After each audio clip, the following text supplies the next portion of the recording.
Now, I'm more than sure that almost 100% of you have probably needed a spare key cut at some point. I have many times before, and it's usually $4 to $5 a pop. But to the maybe 10% of you who watch these videos and actually own a mill, here is a more expensive, difficult, and time-consuming way to do exactly the same thing. Because what I have here is my mailbox key. Now, there's nothing really wrong with the key, except that it's bent and almost unusable, but the real problem is the cylinder, or maybe the pins in the cylinder. Either way, they're very stiff and sticky, and I've been meaning to do something about it for maybe a year and a half, and unfortunately my laziness has come to haunt me. Recently I tried to force the key in, and as you can see, it bent the key itself. And as you can probably see, the key has now developed a crack, and I don't want to risk it by using it again. Now, I am going to replace the whole mechanism itself, but before I did that, my curiosity got the better of me because I was wondering, is it possible to make a replacement key? Now, obviously the answer to that is yes, obviously. If you watch the people cut keys for you, or you watch a video on how people cut keys, usually the machine that they use is some sort of pattern copy lathe. The key's placed in a holder, there's a spinning cutter, and there's a way to trace the profile of the existing key. And I think that's a really neat setup, and one that you'd need if you're cranking out thousands of keys. But for me, I only need one key, at least for the moment, just as a sort of proof of concept. And I'm not really in the mood for creating a whole sort of tooling setup just to make a key that may or may not work. Now, first things first, I'm obviously no expert on making keys or locks, but as far as I'm aware, the most important thing here is not so much the profile itself, like the specific angles, but what really matters is the depth of the notches. Because they're what allows the pins to align in the barrel and turn. So the first thing that I need to do is just measure the key, find out what the depth of those notches are, and find out what the spacing of everything is. And I think the easiest way to do this is to simply use some vernier calipers. Just measure it up the best you can and then jot it down on a piece of paper. Now, I don't really have a cutter that was suitable. I'm not sure if the profile changes depending on the keys, but at least for this key, what I needed was a 100-degree notch cutter with a 1mm flat on the front. Now, obviously I don't have one of those, but it shouldn't be too difficult to make one up. Plus, I have the profile cutter holder, which I made last week. So it should be pretty straightforward to make this from some 01 tool steel.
So that is the basic cutter now done.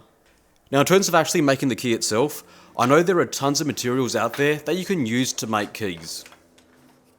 And if I was going to use this long term, I'd probably use stainless steel, but because this is a prototype and a sort of proof of concept, I'm simply going to go ahead and use brass.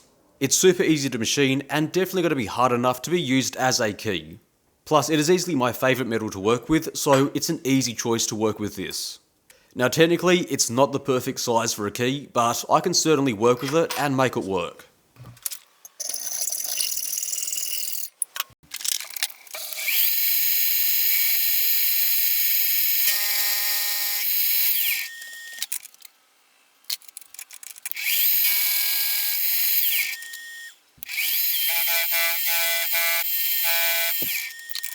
So the first thing I'll do is come in with an end mill and just remove as much material as I can to establish the basic profile.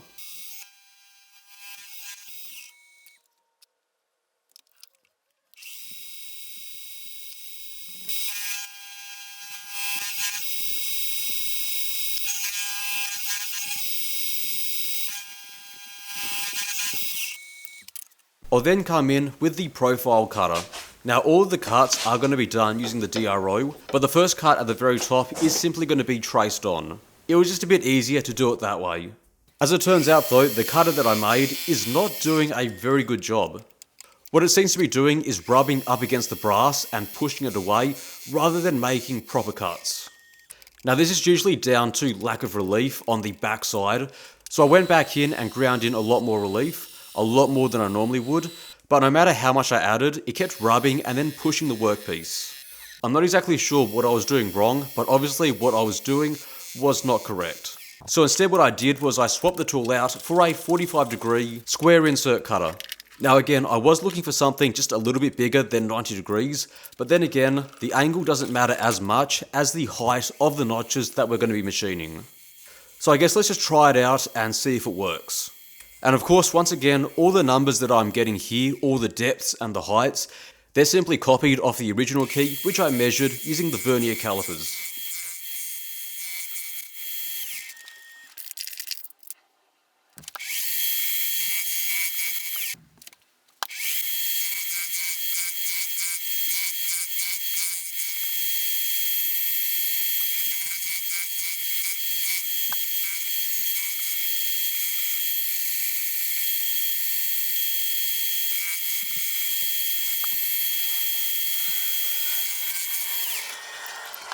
And after all that machining, what we now have is a key. But as it turns out, it's going to be a key that won't work in my letterbox. As it turns out, I must have misread my diagram, so let me try that again and see if I can do any better.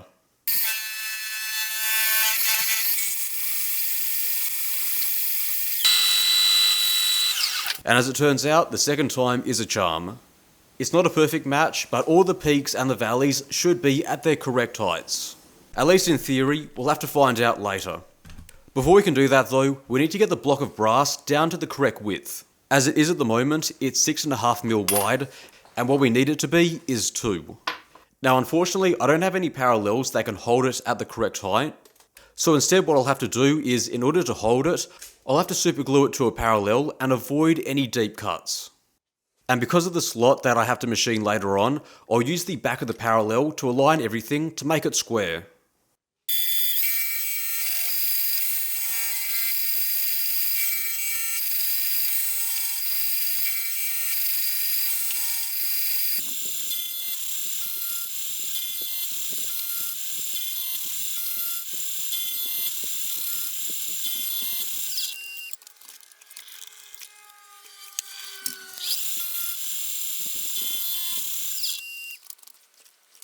With it now taken down to height, I'll then get a 2mm end mill put in a collet.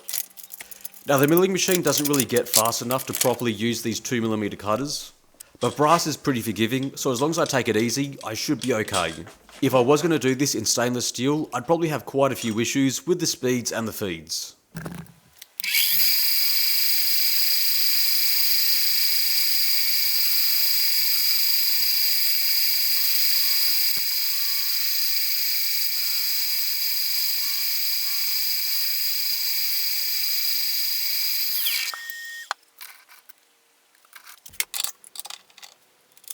Alright, and that's the key now done. Say what you want, but at least to me, it actually looks pretty good. Now to remove the CA glue, usually I'd use some heat just to soften it up. But because the parallel is heat treated and ground and I don't want it to affect it, I'll simply soak it in a pot full of acetone, which should soften it and then release it. Now the ironic thing is that the only thing I had to buy during this project was the acetone, and for the price that I paid for the acetone, I probably could have gotten 3 spare keys.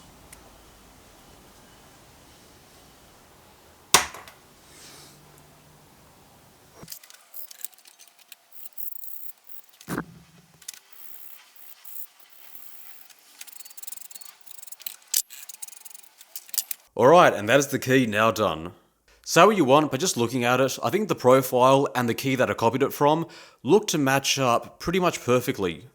But of course, looks aren't everything, so the most important question is, does it actually work? So here's the mailbox, and here's the key. So we'll get our key, and we'll try our best to sort of jiggle it in.